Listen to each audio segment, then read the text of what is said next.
How do we not fall into that little whirlpool of terribleness? I'm Angela Duckworth. I'm Stephen Dubner. And you're listening to No Stupid Questions. Today on the show, how can you convince someone that they're wrong? I, for a long time, have hated saying the words, I was wrong. Also, how can you ease the sting of rejection? What is wrong with that mother bleeper? So, Angie, I recently read an article in Quartz by Olivia Goldhill. It was called To Tell Someone They're Wrong, First Tell Them They're Right. And I thought of you, of course, since you're always right and I'm usually wrong. This article cited advice from Blaise Pascal, the 17th century French philosopher. He wrote, "When we wish to show another that he errs, we must notice from what side he views the matter.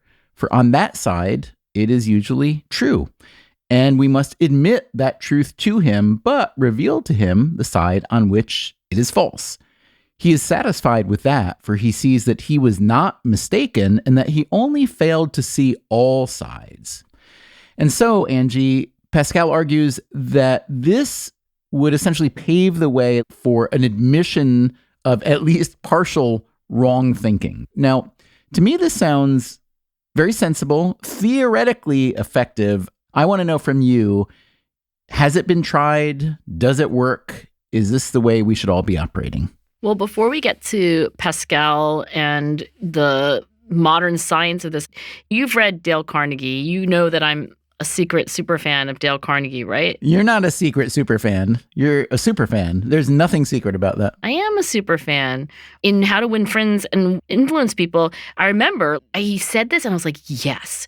And that is, if you're trying to convince somebody of your point of view, you first want to give your opponent the chance to fully describe their opinion. You want to get them to think that you're really listening. I think actually listening could be just as good, if not better. But anyway, then the question is, are they right? And I just want to first, before we talk about scientific evidence, say that I've always had that intuition that you have to get the other person to feel relaxed and to feel like they like you before you get into any kind of discussion, because otherwise they're just going to be angry, defensive, and aggressive, right? Fair enough, but let me slam on the brakes for 1 second, because what you're describing, whether it's from Carnegie, whether it's from Pascal, whether it's from Robert Cialdini here about the likability and the reciprocity ideas, all of that sounds, I think, to anybody who'd be listening to us speak today, reasonable and logical and perhaps successful. But isn't it just manipulative? That's the reason why I hesitated to come out as a super fan of Dale Carnegie. A lot of people, leaves a bad taste in their mouth, like just the title, How to Win Friends and Influence People. Yeah, and to tell someone they're wrong, first tell them they're right. One could easily respond and say, wait a minute, how do you know they're wrong? How do you know you're right? Shouldn't that be the first step? It's so manipulative. I mean, the whole Dale Carnegie shtick is a little distasteful, but I think there's a way to read this in a much more idealistic way, which is to say, hey, I really actually want to have conversations that don't end in us being more strongly convinced that the other person is wrong. And so if you take that approach to it, it feels right to me. I honestly don't think there's been a lot of rigorous research to directly test this. Like if you're in an argument and then you randomly assign people to either do as Pascal says, which is to fully allow the other person to elaborate their point of view, to affirm the parts of that point of view that you think are right, and then paragraph break, hey, here's some new evidence. I can't think of a single random assignment experiment that specifically did all of that. So there's a lot of circumstantial evidence, but I don't think there's been a direct test of the Pascal approach. There is research about the illusion of explanatory depth by Steve Sloman. I learned about this in an episode we did of Freakonomics Radio a few years ago. We called the episode How to Change Your Mind.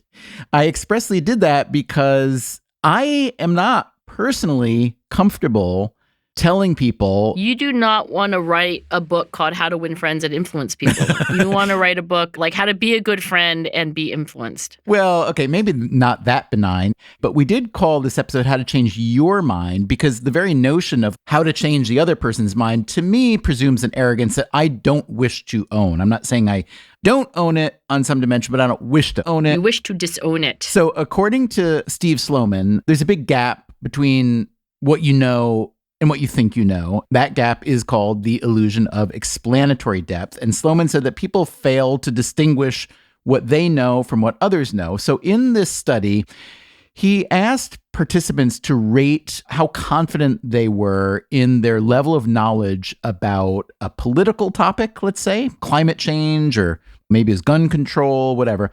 And then he would ask participants to explain the topic, and their confidence level in their position, which was measured before and after the explanation task, would drop significantly after they saw how little they knew. I think an earlier version of this experiment that I like even more, because it shows the point without us getting caught up in who's right or wrong, it would ask people to explain. Like if I say to you, Angie, do you know how a zipper works? You'd say, well, duh, of course. I use a zipper probably every day of my life. Do you know how a pen works? Duh, I write with a pen every day. Do you know how a sink works? Of course, I get water every day. And then I'd say, okay, can you explain to me how a sink actually works?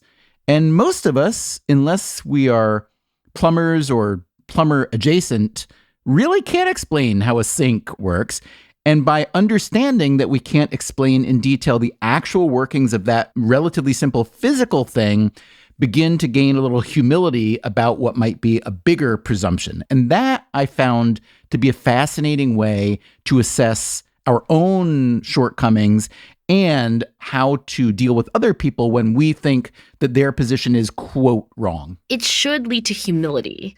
But in these arguments that I'm imagining that Pascal or Dale Carnegie were thinking about, like, should we have unemployment benefits extended or not during the pandemic, I think there people are very happy to elaborate their position, why the other side is stupid, and it doesn't seem to lead to humility.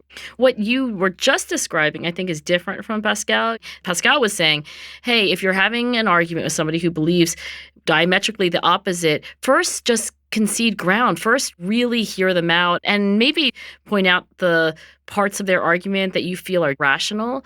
I think that's different. I'm not saying that yours isn't also possibly valuable, but I think that in the research that you were talking about, like, oh, how does a sink work? Oh, I guess I realized I didn't know how a sink works. There's a lot less ego involved. I think when you already have a position on abortion or on welfare benefits, it's a lot of emotion and ideology built into that kind of question, as opposed to these factual questions that nobody feels as embarrassed about. You know, one of the things that Pascal says is that on the side of the argument that your opponent is, there's clearly some truth. And if we go right to our side, then not only do we have now a more defensive opponent, we basically cut ourselves off from a lot of information. Can you share an example from your own life where you were sure that you were right about something and found out that you were, quote, wrong? Okay, this is a really dorky answer, but there was this pre-registration that I had to do. In other words, it's a document where you say, this is what I'm going to study, this is how I'm going to study it, and this is how I'm going to run the statistics. I had this line about how I was going to do the statistical model, and I was really sure that I was right. And then my collaborator said I was wrong, and I didn't feel at all wrong. It took a few days and a lot of conversations for me to come around to that. And then I just admitted, I was like, oh, I'm an idiot. Like, of course. So did that admission cost you anything? Well, one thing that I have discovered is this. I, for a long time, have hated saying the words, I was wrong. I still hate saying the words, I was wrong. But I hate them a little less. And I wondered if the reason I hate it less is some version of exposure therapy. I have forced myself to say, without qualification, I was wrong. And it has gotten easier. Not easy, but it's gotten easier. And what do you think are the ramifications of saying that more often? Do you think you benefit from it, even if indirectly by making the other people that you work with think, oh, Angie will admit on that rare occasion when she was wrong, and therefore that makes her an even more valuable collaborator? I think it is true of birds that when you are really high status... Birds are so wrong all the time, I have to say. Every bird I know, they're just spouting crap. And they don't know how a sink works. They don't know how a pen works. They don't. They're all saying they do. It's so annoying. So I believe that there's a study, but somebody told it to me in a bar like 25 years ago, and I have to find this study, that high status birds, like really high status. When you say a high status bird, it's like a blue jay, higher status than a sparrow? No, within the species. So like you versus the other birds of the same feather, as it were. So it's been told to me in a bar that there's research showing that when the very high status birds get into a conflict with a lower status bird, they will actually sometimes back down, that they don't have to go into the fight to prove themselves. And I think about that when I see TED Talks, because you see all these high status people being vulnerable and talking about their failures. And I feel like it's something that, yes, we should all do, but easy for you to say. You were already the CEO of a corporation for 20 years, which is why you're giving a TED Talk. So I think that I am now a high status enough bird to be able to say, whoa, I didn't realize that I got the statistical model wrong. But I'm not sure it's advice that I can glibly give to my first year graduate students. Go around all the time saying, I was wrong, I was wrong, I was wrong. That's the privilege of a high status bird, but not yet your privilege. All that said, when you think of all the pluses and minuses, it's got to be better to admit when we're wrong, see the other side of an opinion or an issue. Intellectual humility is a good thing.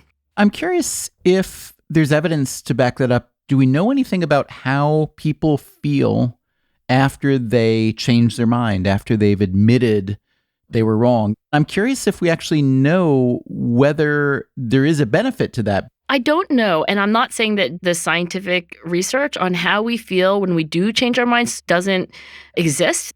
So much of the evidence is about how in one experiment after another, people fail to change their minds.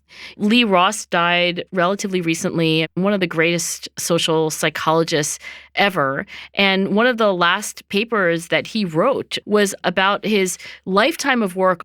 Basically, what he said, looking back at the arc of all of his research, is that what he learned is that human beings have the illusion of objectivity. Whatever we believe, we really believe is not only our opinion, but is fact. Like if I'm in a room and I feel hot, then I think the room is hot. It never occurs to me that I subjectively feel hot. Is that true? My wife and I are always asking each other, is it warm in here or is it me? Maybe you're the rare exception.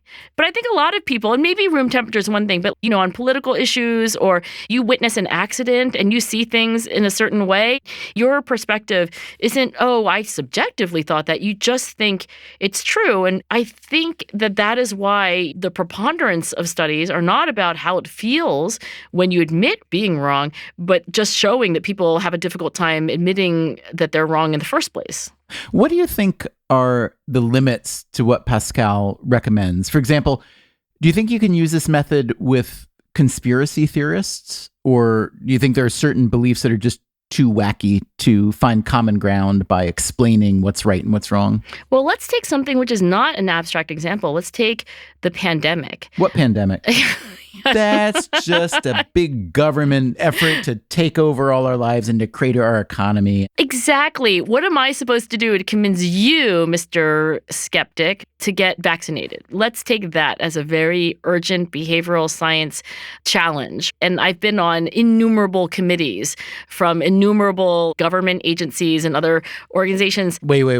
Really innumerable? Well, I have a grammar thing. I have a lot of grammar things, but one of them is the absolutely wrong use of the word countless. A lot of times people use the word countless for things that are truly countable. So when you say innumerable... Yeah. Okay, you know what? I was wrong. Is it a lot? I think it was like 3. But I can't count above 2. So there you go. But Stephen, I was wrong. All right. You feel better? I feel okay. I think I'm doing it. I'm breathing. How about this? Do you like this better? Literally countless. Yeah, that's good. So asking the question, how do we get the unvaccinated to get vaccinated? And one of the suggestions that came, because I'm often on these threads with our common friend Bob Cialdini, is that you want to give the person whom you're trying to convince a way of saving face. And it's very, very related to this Pascal advice.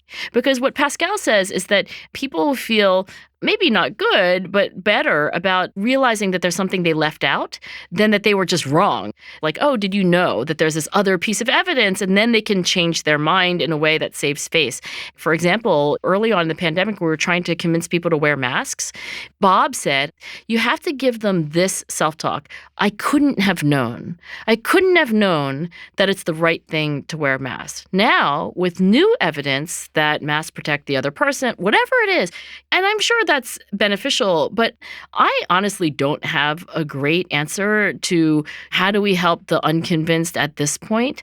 In our recent studies, incentives are not working very well, for example, lotteries and so forth. So I really am at somewhat of a loss as to how you're going to convince the unconvinced at this point. And one of the great lessons of persuasion when it comes to this modern challenge that we have with the pandemic is that it's got to be a multi-pronged offense. I think what Pascal is advising here is generally true for all segments, which is that nobody wants to feel like an idiot.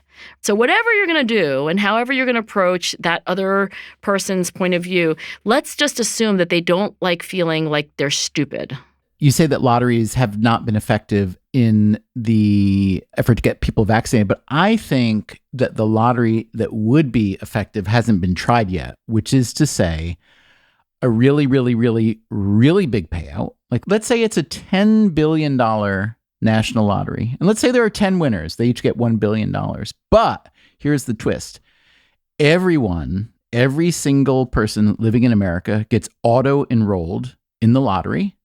Then names are drawn, but you can only claim you're winning if you've been vaccinated. How do you think that would work? So it's a regret lottery. Yeah.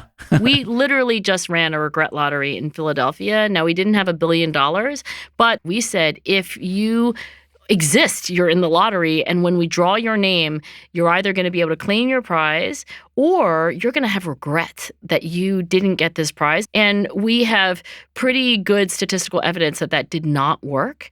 By the way, we wouldn't have done this if we didn't think it was going to work. We thought it would. But one of the things that Pascal, I think, would nod his dead French 17th century head to is that one way to get to I was wrong and be okay with it is to change the game here. The game is not to be right, but maybe the game is to be the most intellectually humble and open-minded person. And then suddenly I was wrong takes on a completely different color.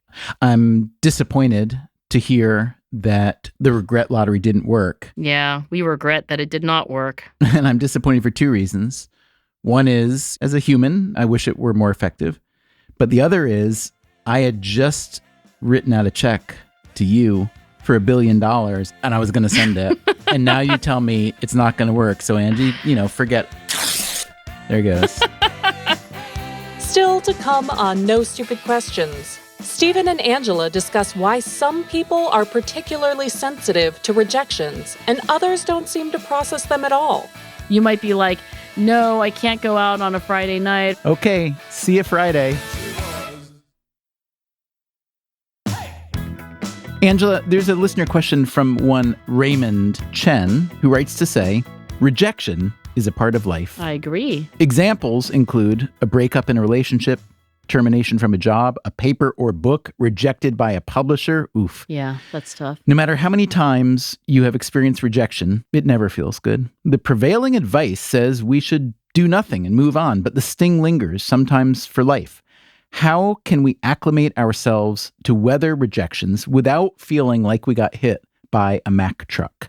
And when we find ourselves having to reject others, how can we do it in a way that lessens the blow for people receiving it? So, Angela, I think these are great questions. First, let's tackle the not being hurt too much when you are the rejectee, not the rejector. I think that at the heart of rejection is that you as a person are being rejected, not that your work is being rejected. So if you submit a paper to a journal or you pitch a new idea for a startup and it's rejected, it's not that you think that your project is being criticized. It's that you're being criticized. But you are being criticized because you're the one who created the thing. This is an argument for why acting or any kind of performing is so difficult, since the performer is the product also. When you're an actor auditioning or a singer auditioning, and when you don't get it, then it is not your skill or your craft that's being rejected, it is you. But if you write a book chapter or a paper, it's still you. There could be reasons extraneous to being an individual that person doesn't like. But I agree with you that this is what it feels like. I think that's actually why rejection is such a terrible emotion to feel, because we feel like we as people are being excluded somehow from society even. I don't mean to keep picking the same scab. But you're going to. But I'm still not convinced that, let's say it's an academic paper. I just got rejected, by the way. This is good. Congratulations. Thank you. Let's talk about that. What was the journal and why were you rejected? It was Motivation Science. Bunch of losers over there. It's a crap journal. Really liked the journal for the record and submitted a study where we had a survey of teenagers about how they prepared for the SAT. And then we had their SAT scores because it was done in partnership with College Board. And we also had how much time these teenagers said they studied. And we said, hey, look, teenagers have all kinds of strategies to get themselves to practice for the SAT.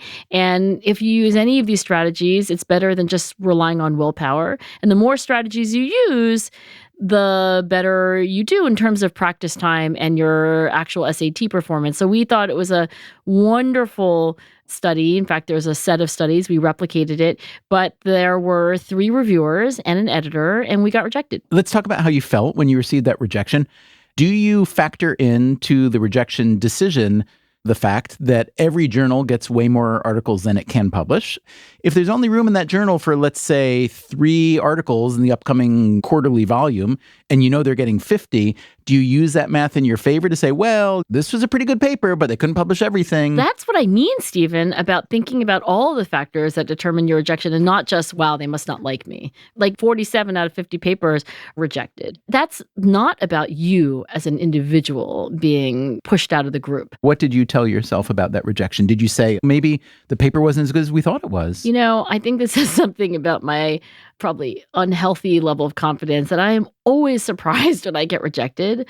Like if I write to a celebrity like Lin-Manuel Miranda and he doesn't immediately write me back, I'm always surprised. What is wrong with that mother bleeper? Still waiting for that reply, Lynn. Just saying, I love you. But I will say this. I'm not rejection sensitive, Stephen. Geraldine Downey at Columbia and other researchers, including Walter Mischel, they have documented this idea that some of us have the disposition to expect, readily perceive, and then really react intensely to being rejected. And that's what rejection sensitivity is, this disposition to be almost biased toward being rejected. How much variance is there among humankind? I'm guessing there's quite a lot. And I'm curious what kind of people are those who are rejection insensitive like you? Because here would be my theory. You, Angela Duckworth, are a fairly accomplished human, so prima facie, one could determine that you haven't been rejected all that much. Oh, you're saying that this is like a logical response to your experience. Quite possibly. Well, I will say that there are a lot of people that I know who are very high in rejection sensitivity, and they are extremely high status. This idea of anxiously expecting other people to reject you is something that varies considerably, and it does so among people at all strata of society. But we do have pretty decent scientific research on the sequence of what happens cognitively and behaviorally and emotionally when people are rejection sensitive. One of the pernicious cycles that rejection sensitive people fall into is you're quick to take slight, quick to take offense, like, oh, that person meant to cut me off, tried to shortchange me when he gave me my money back. And then you act in the way that you would if that were really true, which is that you're a little hostile, you're a little aggressive, you push back. And then you have precipitated the very rejection that you think may have happened in the first place. So when there's an ambiguous situation and you are rejection sensitive, you can make a self-fulfilling prophecy that other people are out to get you or out to reject you. And that's something you can say, oh, okay, well, if that's true, how do we not fall into that little whirlpool of terribleness? I am curious to know if you have any particular advice for how to get your mind to think in that way. I may be wrong on this, but I believe the Stoics, or some of the Stoics at least, argued that there is no such thing as rejection. It's like your own mirage in your mind. Well, not necessarily a mirage, but an interpretation. So like there's the event itself, and then there's the story we tell ourselves about what the event means. Epictetus told this story that so-and-so was carted off to prison. What happened? He was carted off to prison. But now, add to this, he's had bad luck, or someone was out to get him. We're adding our own observations onto that account and creating this story. So if that's the case, and if you feel there's something to be said for reversing this dynamic, what would you say to Raymond, or to yourself, or to me, about ways to harness that way of thinking to, if nothing else, in the moment when you're really hurt, to feel different about the rejection? Just understanding that there is this storytelling that happens. You ask somebody, hey, do you want to go out on Friday night? And they don't want to go out on Friday night. Immediately, you start making up stories. They don't really like me. They always thought I was kind of a jerk. I think just knowing that you're making up a story, you don't know. You really don't know. So would you suggest asking? You could ask. One of the through lines of social psychology, I'm thinking about Nick Epley at University of Chicago. We don't know what other people are thinking. We don't know what their true motivation is. We take guesses. We assume that those guesses are accurate. But we don't know, and therefore you should probably ask. Now, look, if somebody says, hey, can't go out on Friday night, I cringe to think of you like immediately following up with, why can't you? Are you rejecting me? Do you not like me? I mean, that's bad, but done well, I think you could be straightforward. Ask people what they really think. So the thing about Raymond's question that was compelling to me is this notion that the pain of rejection will keep a lot of people from doing things that they'd otherwise like to attempt, but the possibility of the pain is so significant that they're not even going to try. Trying to avoid rejection is going to cut off a lot of life experience. And somebody who's extremely rejection insensitive, I'm not sure that I can identify with this notion. I can't necessarily identify with it. I will say this, if there is a self-fulfilling prophecy that you are a little biased to look for cues that people don't like you, and then you're going to be hostile, and then guess what? They're actually not going to like you. Why don't you decide to be on a different self-fulfilling prophecy? Why don't you start every conversation that you have today, assuming that people like you and that they really want to spend time with you. And that would have perhaps the consequence that you would be affectionate and engaging in return, and then you have a different self-fulfilling prophecy. You know who taught me that? My mother taught me that. So my mom... St. Teresa. St. Teresa. I watch her interact with humans that she's never met before, and she just assumes that they will like her, and then they do. And so everyone's happy. That's, I think, the opposite of rejection sensitivity. Now, how does your mom handle rejection? I don't even think my mom would register rejection. I really don't. So she's a Stoic. Well, a Stoic might actually be very mindful of all of this going on. They might say yes, I felt rejection, but that's just my mind playing tricks on my mom. You reject her, and I think she would be like, silly you. Or literally not registering it, Stephen. You might be like, no, I can't go out on a Friday night. Okay, see you Friday. Well, I mean, look, my mom is actually having a little art show at her nursing home. There's a reception on Sunday. This is not a hypothetical. This really happened. And I looked at my very busy calendar and I said, you know what? I can't come to the reception on Sunday. Wow. I mean, I have a lot of things to do on a Sunday, like work on papers that I didn't write on Saturday. Okay, I know. My mom's 86. I should schlep out to the nursing home and go to the reception. And by the way, I did eventually go to the art show, and I drank the iced tea, and I looked at the art, and it was lovely. Whew, you almost lost me for a minute there. Yes. But look, I told my mom I couldn't go, and you could consider that a rejection. What did my mom do? She was like, oh, okay. Well, it's going to be up for a really long time, so don't worry about it. There wasn't a microsecond that my mom felt rejected. Okay, having heard that story, I'm not sure you are the best person to ask the following question, and yet I will ask it. And this was Raymond's second question. How can we be better at rejecting? I think the point you're trying to make is that you're not rejecting the individual, you are rejecting the product of the individual. There are reasons that are not about you. And I think you have to actually make explicit and dramatic overtures to do that, because it's the tendency for many people to take things personally. And do you use a little peak end theory in there? Do you offer a little bit of hope at the end? I personally like to have correspondence that has closure, like, hey, I'm really busy right now. I'm so sorry that I don't have time right now. I think that is supposed to ease the rejection. And, that's always come back to bite me in the ass. Because then they write 6 months later, say, okay. Some people do, and then you feel even worse. And how honest are you in your rejections? What do you mean, how honest am I? Let's say, some young academic writes to you and they say, Professor Duckworth, having read all your work, I think this idea that I have would be fantastic in a collaboration. It would obviously be great for me to have you attached, but I think it would be great for you too, because I think you'd really enjoy it and benefit from it. And then you read it and you think the idea is just garbage. What do you say? I would not actually give explicit reasons for why I don't want to collaborate with that person. I don't know many cases in which it actually helps to tell the person why it is that you're rejecting them in ways that make them feel bad. But again, this goes back to this, I think, fiction that there's a way to separate the work from the person. Because you wouldn't be so worried about that if you didn't know deep down that the work and the person are inextricably tied. No, it's not that I think that the work and the person are inextricably tied. It's just that I know people have egos.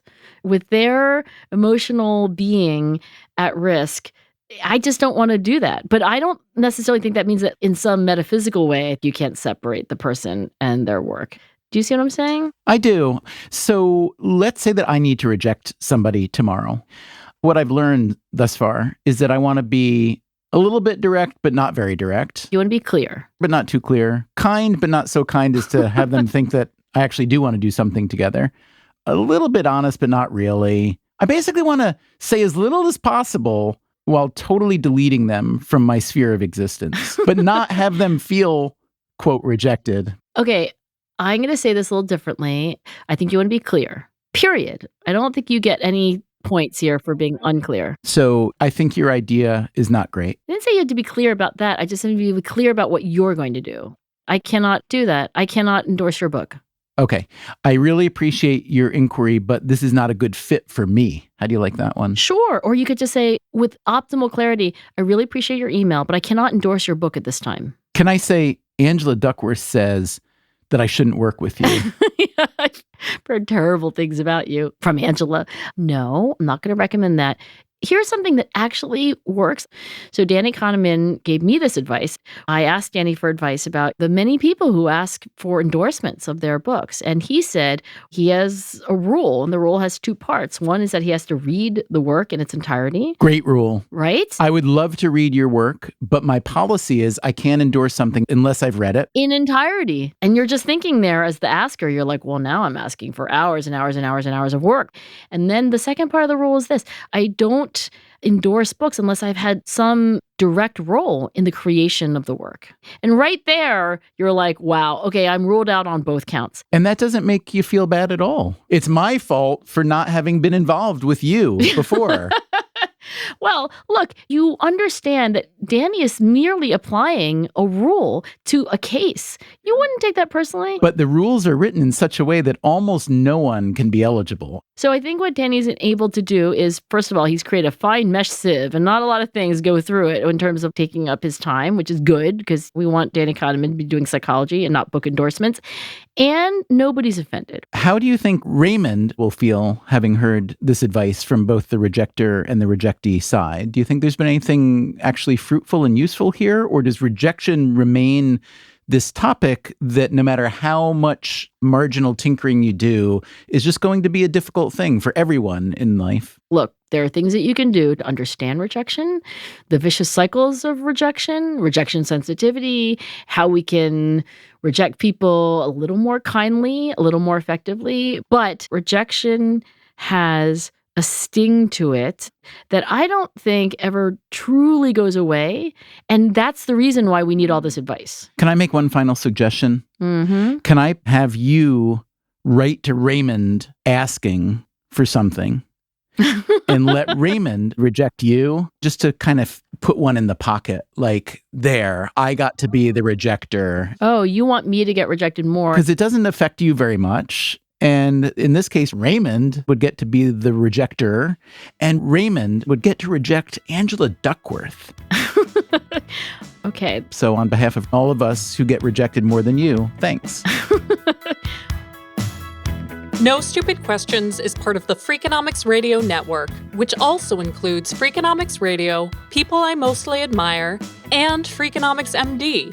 This episode was produced by me, Rebecca Lee Douglas. And now, here's a fact check of today's conversations. In the first half of the show, Angela mentions a study about high-status birds that she heard about in a bar 25 years ago.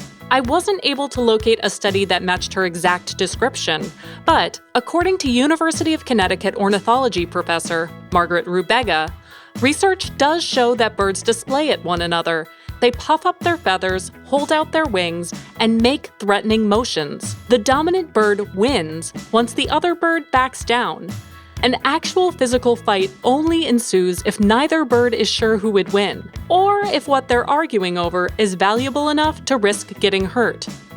Later, Stephen was uncertain about the accuracy of his recollection of the Stoic argument that there's no such thing as rejection, and he specifically references Epictetus, a 2nd century Greek philosopher. His memory was pretty spot on. Epictetus wrote in his Book of Ethical Advice, in Kyridion, translated as the Handbook, quote, "What upsets people is not things themselves, but their judgment of things." I should note that the text doesn't specifically address the pain of rejection, but rather the emotional adjustment to feelings of suffering as a whole. That's it for the fact check. No Stupid Questions is produced by Freakonomics Radio and Stitcher. Our staff includes Allison Craiglow, Greg Rippin, Eleanor Osborne, Joel Meyer, Trisha Bobita, Emma Terrell, Lyric Bowditch, and Jacob Clementi. We had additional help this week from Anya Dubner. Our theme song is And She Was by Talking Heads. Special thanks to David Byrne and Warner Chappell Music. If you'd like to listen to the show ad-free, subscribe to Stitcher Premium. You can also follow us on Twitter at NSQ_show and on Facebook at NSQ Show. If you have a question for a future episode, please email it to nsq@freakonomics.com. And if you heard Stephen or Angela reference a study, an expert, or a book that you'd like to learn more about, you can check out freakonomics.com/NSQ, where we link to all of the major references that you heard about here today. Thanks for listening.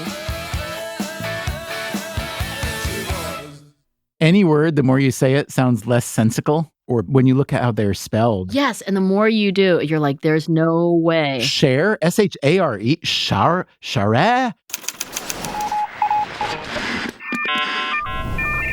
The Freakonomics Radio Network, the hidden side of everything. Stitcher.